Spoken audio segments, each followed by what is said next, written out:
Alrighty, so we're up close and personal, ready to tie the Perpetrator right now. And in the vise is just a long shank nymph hook. I use a little bit shorter nymph hook myself, but anyone will do. Or if you're tying on a shank, or you can tie this on a tube. I mean, it's an incredibly little versatile pattern that you can do on a number of different stuff. So my first trick is I measure out about an inch past the bead. Now there's a lot of extra shank here that we're not going to be using, and that's just perfect. Doesn't hurt, doesn't cause you any trouble. Don't worry about it.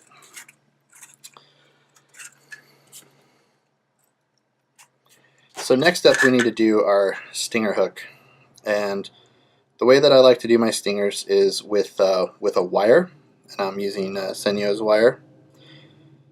And this is a size 6 or smaller. You can use the larger one. It will fit through the eye of the hook on the C14S. So I selected the C14S because I found that other wires were getting bent out and destroyed, and the hooks, and yeah, just generalized trouble. So what I do is I half hitch that on there, and we'll go ahead and we'll start wrapping this forward. And I make these wraps somewhat decent just to get my idea of where I'm going to be, and then I trim the wire. And on your arrow point scissors in the back here, there's actually a little groove. That's for cutting wire. Don't use the tips of your scissors, guys. That is bad. So what I do is I wrap this wire back underneath, and you can use pretty much any thread, by the way, for this pattern. It's not very specific. You're not going to see the thread. So you want to be careful where you've cut the wire not to break your thread. And then I just wrap it down incredibly well.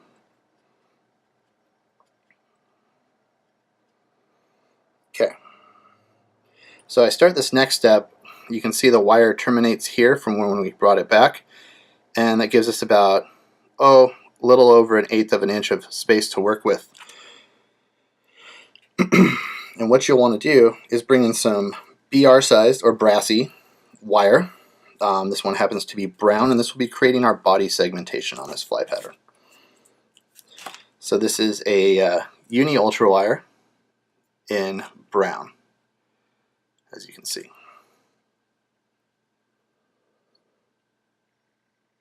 So I go ahead and catch the tip of that wire, and I leave a little bit sticking straight up, and that's just going to be where that goes. So the next piece to this puzzle here is going to be our dubbing blend. Now up top here I have, this is Mercer's Buggy Nymph. It was the original dubbing that I've used for this. And second out of the gate that I like to mix in there is it's an ice dub, golden brown, pheasant tail, anything like that.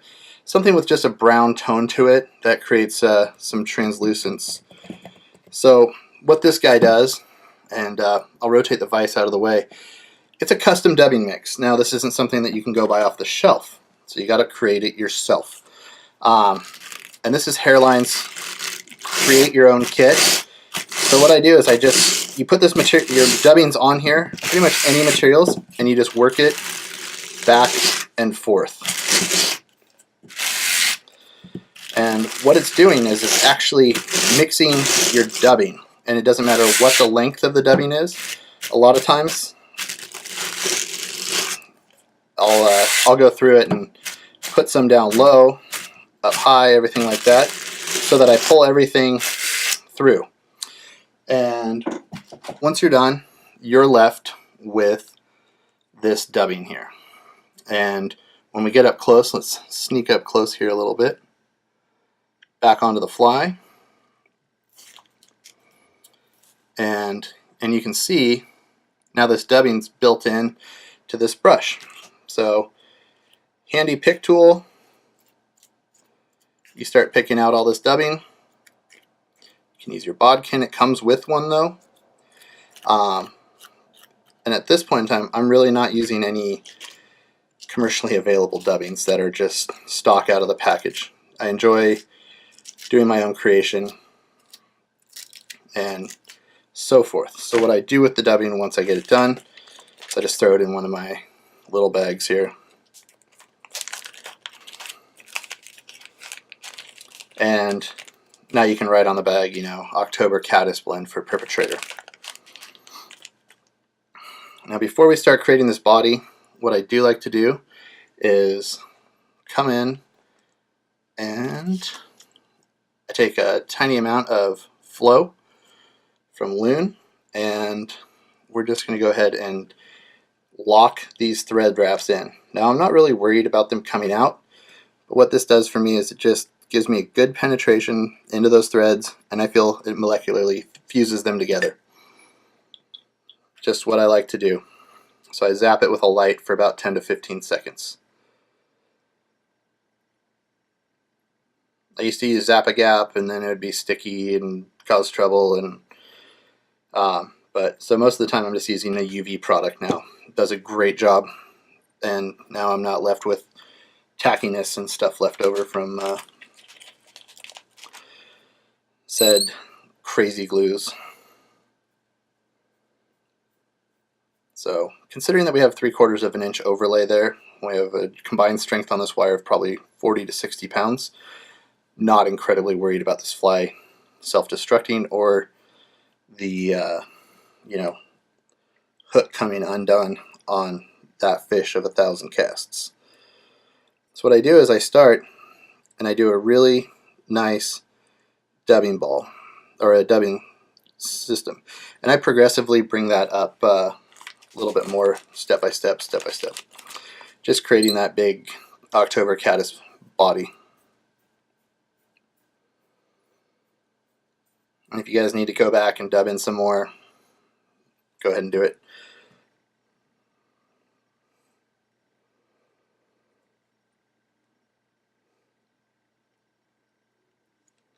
And probably one more wrap will get us to where we want to be here, or one more little pinch of dubbing.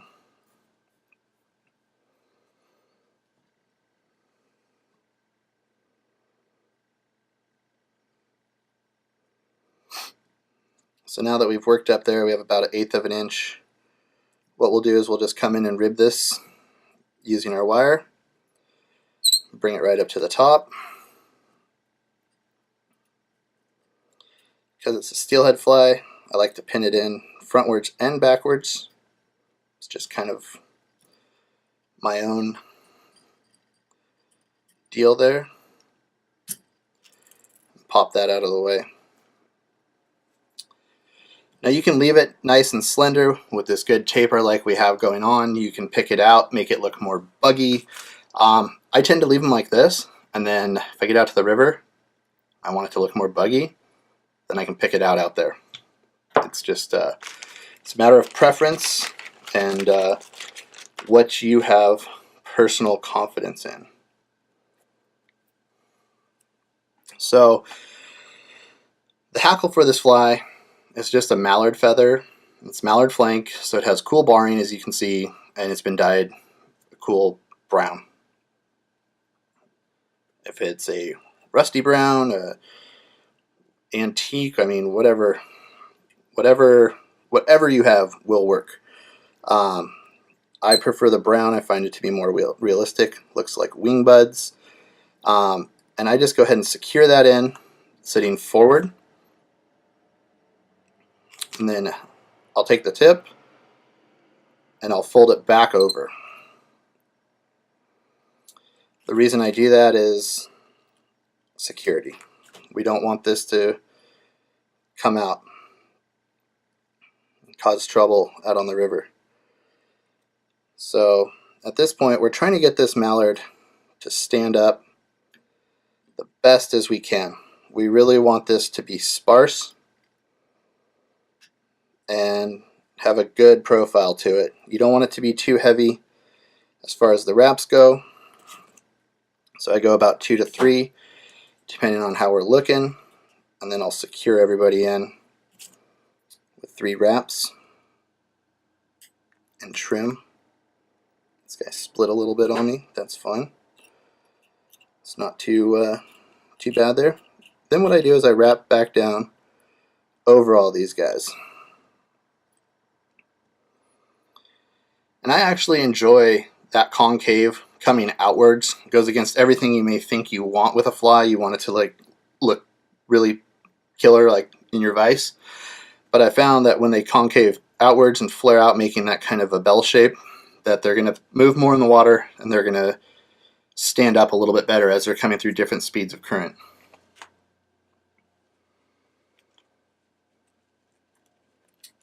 Next up, we just got to find a good old-fashioned Guinea Feather.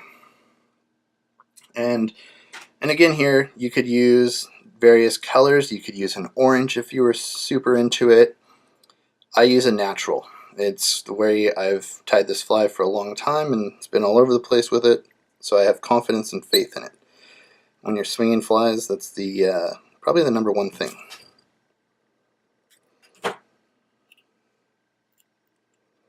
So we get that really well tied in there, and I use the whole Guinea Feather. I've stripped off the fluff, and now we just do a palmer job forward.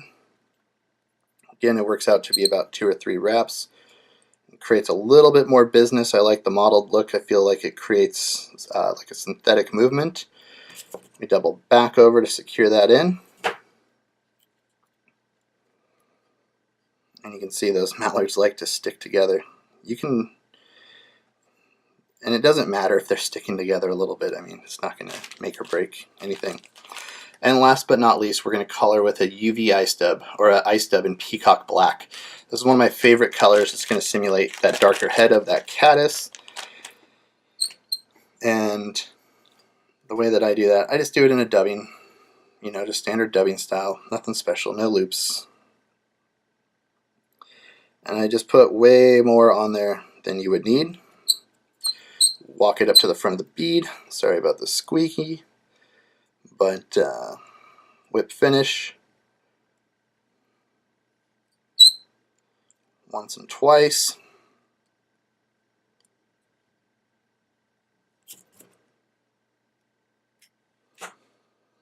And that is going to be pretty much the finished Perpetrator. Now, instead of dropping some head cement in here, what I'll do, just to create a little bit more bugginess in this fly, is I'll pick this collar and creates a lot more movement, and I think that flash looks a little better. To finish it off, lock everything in, I do put a little bit of a UV flow from Loon in there, and then cure it with our light.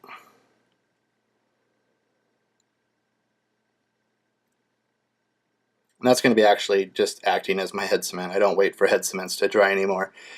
With the finishes that are available these days, it's pretty simple.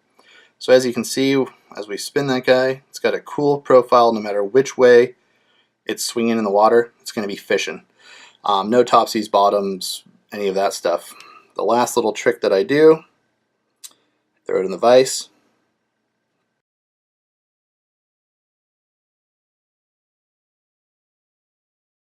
And there you go. There's a Perpetrator in October caddis. So hopefully you guys enjoy this. Go out and try this pattern. It will do great for you. Thanks for watching.